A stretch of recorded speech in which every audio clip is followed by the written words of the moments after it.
Look at that sunset right there. It's beautiful. Hello, everybody. My name is Colin. Hope everybody's having an awesome day. It's cold. It's almost December, but I had to get out and ride. So I have a question for everybody. And I've been doing some thinking about this. And I don't know why these things pop in my head, but I want to know, do you feel if there is a gene or more something in your DNA that kind of inspires you to ride? Something that makes you get on two wheels with absolutely zero protection. You know, not like a car where if we have a seatbelt, we have an airbag. If something were to happen, we have a little bit more protection than we do with two wheels. Or anything for that matter to kind of get that adrenaline going. So I'm going to give you my take, and then I definitely want to hear your opinion.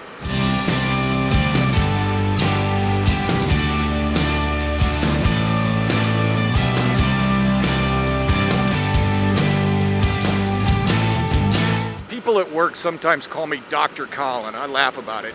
And the reason they do is because they say I always get try to get deep in their heads.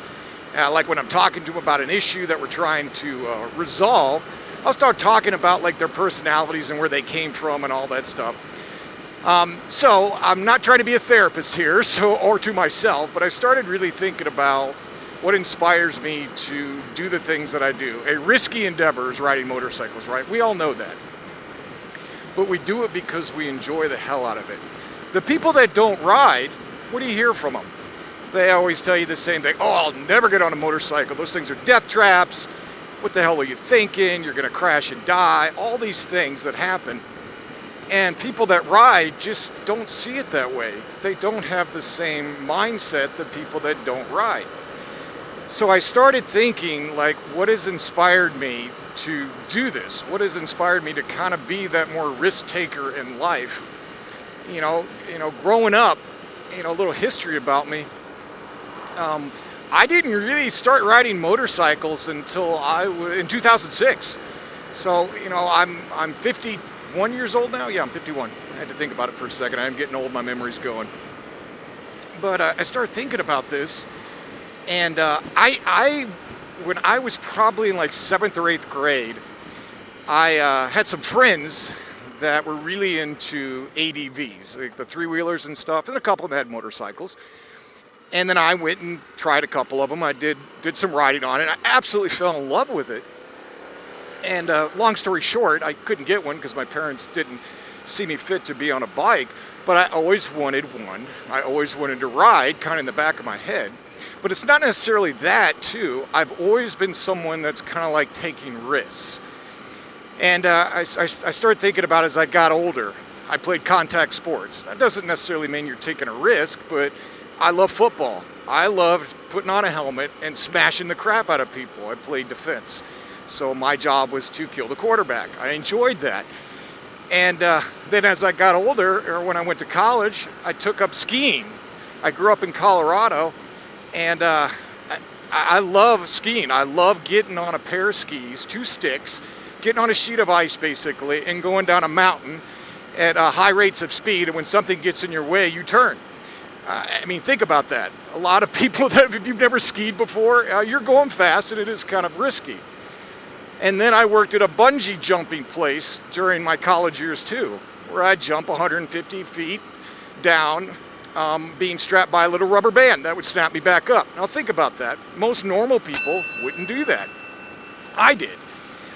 And so I asked myself, what has inspired me to kind of be that risk taker, to do things like I'm doing now? We're on a bike, even though I'm riding, 48 miles per hour, which is nothing. I'm not doing any hooligan stuff. I'm just enjoying life. But it's still risky. But what has inspired me to kind of take those different things on, right? Just if you know me personally, I've talked about this a while back in another video. I just went parachuting for the first time. I've always wanted to do that.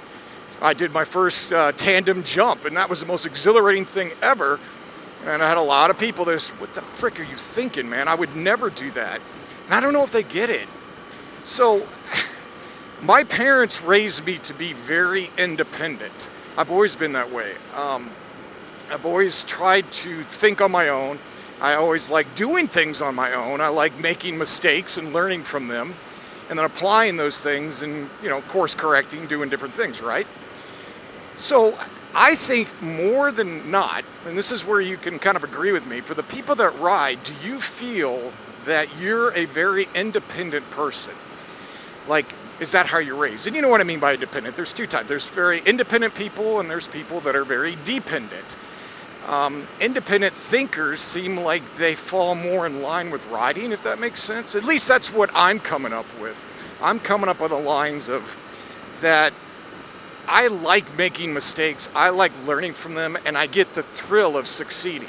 I get the thrill of that learning different things, and I think that applies to that adrenaline. I think that applies to learning different things and taking risk more in life.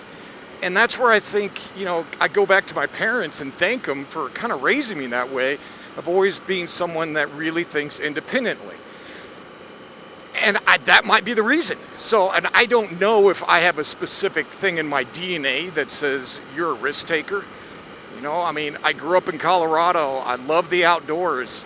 I love being on dirt. Is that the reason I bought the Pan Am? I don't know.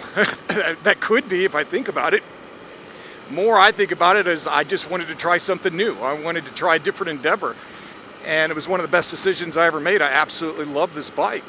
Still love my old Street Glide Special too, but I just love riding in general.